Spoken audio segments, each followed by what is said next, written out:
how the Constitution came to be. And you may be asking yourself, fair enough, but what is the Constitution? There are several definitions, because a Constitution can be several things. First, it's a system of government. According to the dictionary definition, the basic principles and laws of a nation, state, or social group that determine the powers and duties of the government and guarantee certain rights to the people in it. So a constitution defines a system of government. It defines the powers of the government, but also the limits on these powers. But of course, the Constitution is not just a system. It is also a written document, a historical document, the document on which this system is written, on which it is made available. So a form of government and a piece of paper, a historical document, a historical paper. But it's also a third thing in the United States. In France, this is what you would have, form of government, piece of paper. In the United States, it's also a form of national symbol. What do I mean by national symbol? Well, you may remember from the first slides, the preamble of the American Constitution. We, the people, in these big letters, big ornate letters. Well, here you have protesters in front of the Lincoln Memorial in Washington, D.C., unfolding a giant reproduction of the US Constitution. Not the system, of course, but the paper, the historical document. And you may recognize the "we, the people," which is the only thing which you can really read on this document. But Americans are familiar not only with the system, but also with the historical document, with the aspect of the historical document. And it's somewhat paradoxical because at the time, when it was ratified, it was a difficult process. Not everybody agreed about the Constitution. Far from it. Some would say that the Constitution has become more than just a symbol, certainly more than a historical document, to become a sacred text, something you can believe in, just like the Bible. I believe in the Constitution, says the placard in the hand of this Tea Partier. The Tea Party movement is a movement which has adopted a creed. It's a movement which celebrates the Constitution. It's a movement which says the United States should go back to the Constitution, that the federal government should abandon all the powers which it has gained over the years, to be smaller and to respect the Constitution more strictly. So a sacred text, a national symbol. Let me just give you another example. This is the Constitution as it was represented less than 30 years after its creation. Notice this serious man, serious colors, everything is austere. Now compare this with a painting which you can find right now in the US Congress, in the building of the US Congress. What can you see? Well, you can see on the right, right here, George Washington. George Washington standing over the crowd, looking up in a ray of life. Is almost godlike. And all the people look smart and energetic and decided, and they are bigger than life. Why are they bigger than life? Well, because between 1817 and 1940, the status of the Constitution and the man who created it has changed. in the early 19th century, they were just politicians. In the mid-20th century, they had become the founding fathers, the framers of the constitutions, the people, in other words, who built the United States. And of course, their wisdom is celebrated. After all, they designed a constitution which is still used today. So, it's a national symbol, but it also organizes the US government, the federal government, and it does so along three principles. A, popular sovereignty, meaning that the people elect the government, that the people are sovereign. They elect the president, they elect the Congress, they are in charge. B, building federalism. What does that mean?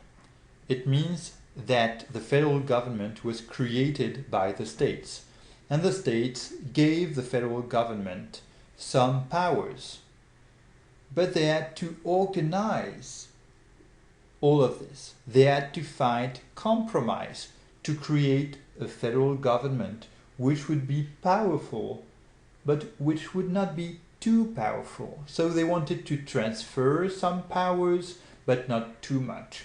And this compromise between the states on the one hand and the federal government on the other hand is what we refer to as federalism, the articulation of the central government and the local governments.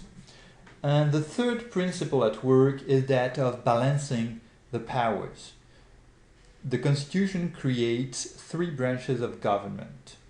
And one of the principles of the Constitution is that none of these branches should be too powerful. So it creates a system of mutual influence, mutual control. Let's go into this a bit more.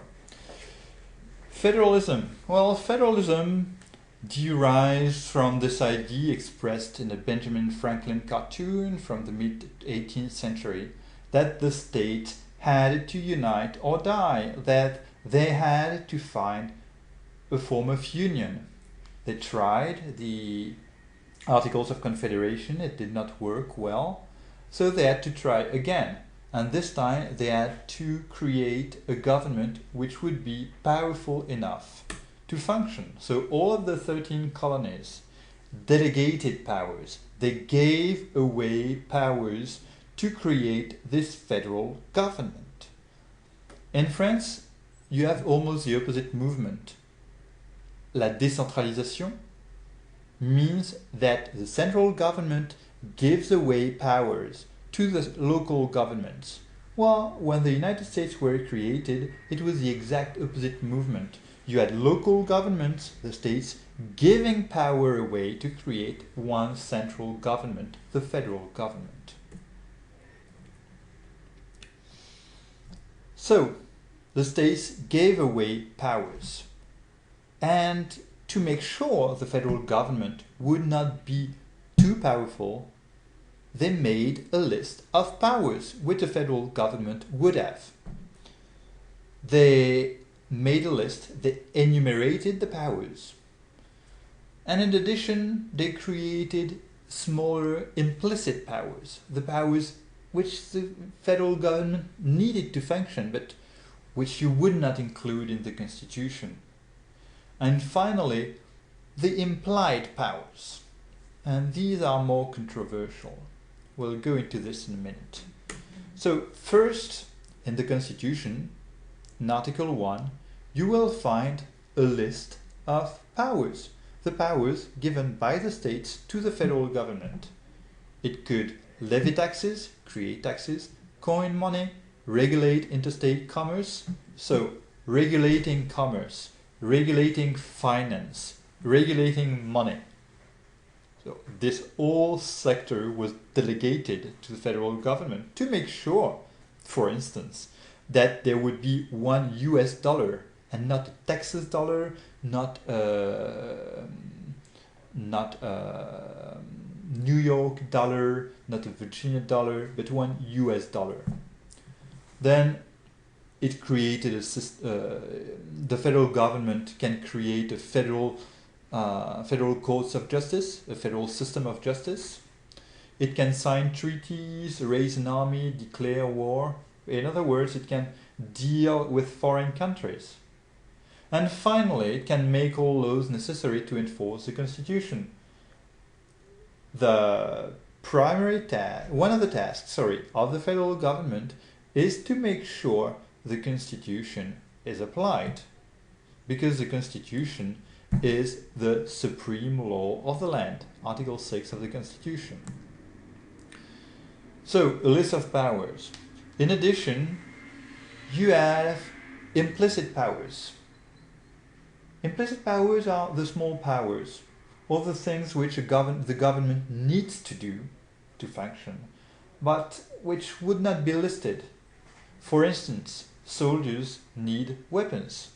So if Congress can make war, it needs an army. If it needs an army, it needs weapons. But the Constitution does not say Congress can buy weapons or Congress can build ships.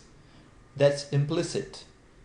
And it's good, because nowadays Congress needs computers, but in the 18th century these were not invented. So implicit powers, the smaller powers covering all the things which Congress needs to be doing in order to accomplish its tasks, but which are not listed because you cannot list everything which the government has to do on a daily basis. So basically people agree on that. Delegated powers, implicit powers. The implied powers are much more controversial. They derive from Article 1, Section 8 of the Constitution.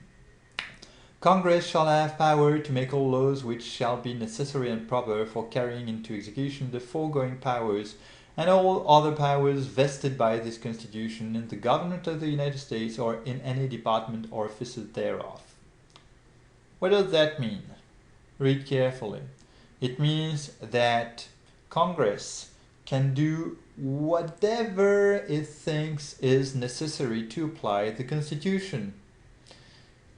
And that covers a lot of ground.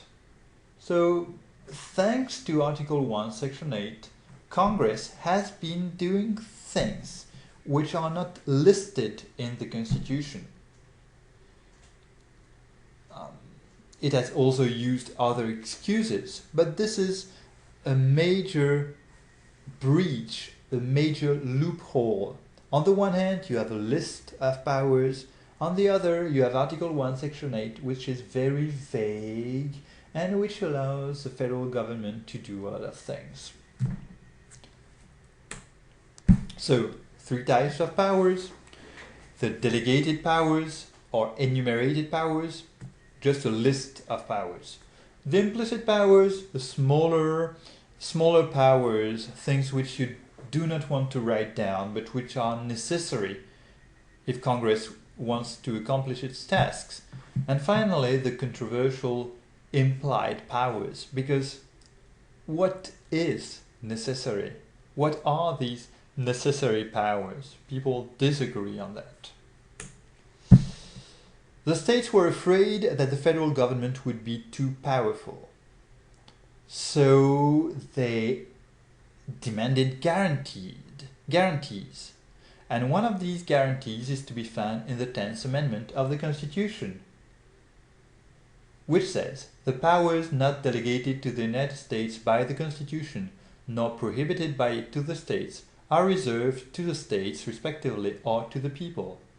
Meaning, if it's not in the list of delegated powers, well, it's a power which the states still have.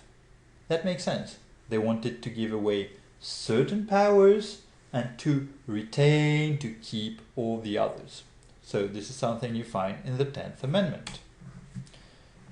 To sum up, the federal powers are listed in the Constitution. State powers are implicit in the Constitution, but guaranteed by the Bill of Rights. The Bill of Rights is a document comprising the first 10 amendments to the Constitution.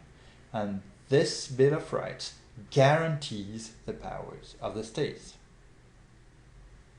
Federalism, the first principle which I wanted to discuss.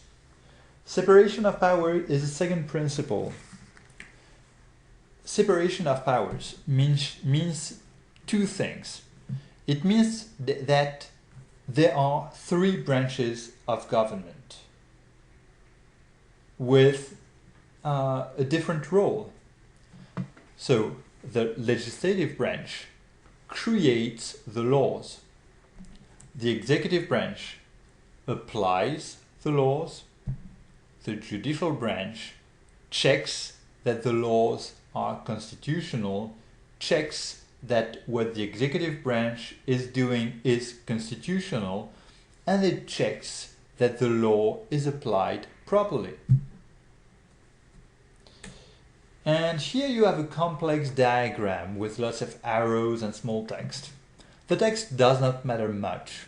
What matters is this idea that each branch has power over the other two. Each branch can control, to a certain extent, what the other two branches are doing.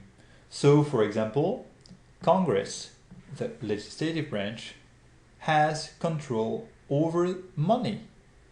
And the executive branch needs money in order to function. So Congress can block the actions of the executive branch, but the executive branch can block what Congress is doing. The president can veto a bill, meaning that Congress decides to create a law and the president can say no, and it's very difficult for the US Congress to overturn the veto. So each branch can control, to a certain extent, what the other two branches are doing.